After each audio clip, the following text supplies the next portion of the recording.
And on behalf of CODEPINK, Gold Star Families for Peace, and Troops Out and Fast, we want to welcome you to what is an historic hunger strike against the occupation of Iraq.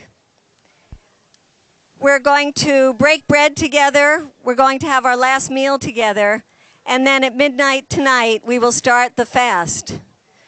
When we first put out this idea, we had no idea if we would be 2 people, 3 people, 4 people, and lo and behold, raise your hands if you're participating in this fast. This is just a small representation. There are over 3,000 people who have signed on to the Troops Home Fast. They're not only from all over this country, but the last we counted, they were from 18 different countries. They were from Egypt, from Pakistan, from Australia, from Italy, from Greece, from the Netherlands, from Sweden, from Venezuela, from Argentina. All over this world, people are joining in the Troops Home Fast. And we are launching it on July 4th for a very important reason, and that is because we love this country, and we feel that our country needs to go back to its roots of resisting empire, resisting domination. Our nation has become the empire and the dominator that we fought against. And we are saying now we are going to reclaim our independence. We want to be independent from war. And by doing this fast, we want to show people around the world that the American people have had enough of war and occupation. 230 years ago tomorrow, our forefathers and our foremothers declared independence from an oppressive regime. Another George III. Our George III is also a repressive regime. He's an illegitimate president who never ever won election. He is a pretender to our Oval Office, and the irony is he has caused so much damage in the world for an illegitimate president. When they declared independence from their George III, they said governments can only govern with the consent of the governed. We are here, and we represent millions of Americans who say you do not have our consent to govern us anymore. We are withdrawing our consent from an administration that condones torture. We are withdrawing our consent from an administration who occupies an innocent country that was no threat to the United States of America. We are withdrawing our consent from a government who spies on us and checks our bank records. I hope they were amused when they looked at my bank records. And we are here to declare independence from war and occupation and oppression.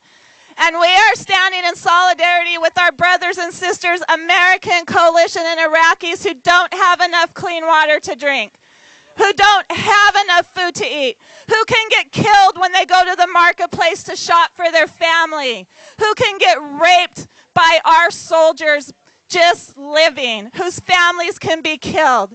This war is a war crime, and our soldiers trying to survive are committing war crimes. We need to bring our troops home. We need to do everything we can to save our soldiers and to save the people of Iraq from our George III. John Adams said that 1/3 of the people living in the colonies in 1776 backed the king.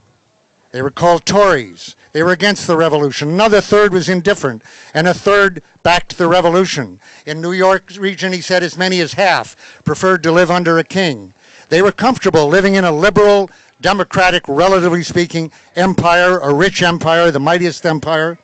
But the fact is that on July 4th, 1776, people pledged their lives, their fortune, their sacred honor to a new concept of patriotism, and that was patriotism to self-government without a king, to a government, as they finally demonstrated with the Constitution, which is being ripped up by the occupants of the building behind me. I'm a reverend who loves to eat, but today or at midnight tonight, I will give up that luxury. Because unfortunately, as my detractors might say, George Bush won, get over it. Saddam lost, get over it. What they don't understand is that Casey Sheehan is dead. I can't get over that. Specialist Jennings is dead. I can't get over that. The Marine who was killed this morning, I can't get over that. The over 2,500 soldiers who are dead, I can't get over that. The thousands who now don't have legs or arms or who are mentally ill, I can't get over that. My name is Geoffrey Millard. I spent 13 months in Iraq. I spent 8 years in the military, and I'm now a member of Iraq Veterans Against the War. And I'm taking part in this fast because last year at this time, I was sitting in Iraq. Last year at this time, all I really wanted in the entire world was to go home and spend that time with my family. Now I decided to come to D.C. to be with my family, the family of the peace movement who has welcomed me so much upon coming home. And that is why I have decided to fast, to let my brothers and sisters in Iraq know that not only have I not forgotten them, but that I will never forget them, and we will bring you home fast. Thank you. When I did my first hunger strike on a shrimp boat in Texas in 1991, I had an environmentalist friend. He said that was the stupidest thing he ever heard of. He said, people don't do hunger strikes in Texas. He said they might do it in India or they might do it in California. But he totally believed that was the most ignorant thing I could possibly do. And I know for that first week and a half I was on a hunger strike, I was on a shrimp boat in Lavaca Bay, and the only one who knew about the hunger strike was a chemical company. And every day their management would come down the boat and just tell me how stupid I looked on that boat doing a hunger fast. But I want you to know that in 2 weeks, and with no training in a hunger fast, and it was only my belief and passion in a bay, in 2 weeks I got exactly what I wanted on that hunger strike. And now, 15 years later, I've done 7 hunger strikes.